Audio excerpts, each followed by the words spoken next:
South Korea is still awaiting North Korea's answer to what it calls its final offer of dialogue over the issue of normalizing the Gaeseong Industrial Complex. Now Seoul has pledged to act if the North refuses to talk, and the attention now is shifting to what that might mean. Our Unification Ministry correspondent Hwang Sung-hee starts us off.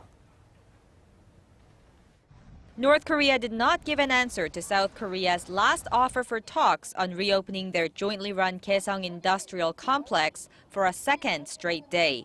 South Korea's Unification Ministry said Tuesday that officials from the two sides exchanged their final phone call of the day via the Inter-Korean hotline at 4 p.m. without any mention of Seoul's proposal for a seventh round of working-level talks.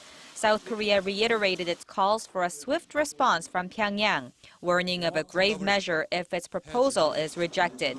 While it has yet to clarify what those measures might be, many believe the South is considering a complete shutdown of the joint business park. The two Koreas have held 6 rounds of working-level talks this month on ways to reopen Gaeseong, but have been unable to narrow their differences. Seoul is demanding safeguards against future closures before reopening the complex, while Pyongyang is pushing for an immediate, unconditional resumption of operations.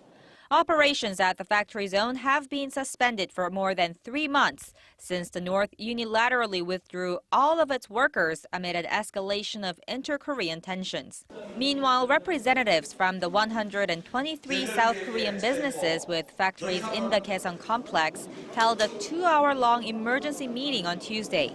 In a statement, the businesses called for the two Koreas to resume working-level talks as soon as possible and to reach an agreement on the normalization of the complex. They also asked the North to guarantee safeguards against future closures without any preconditions, while demanding compensation from the South Korean government if it decides to shut the complex down. Hwang Sung-hee, Arirang News.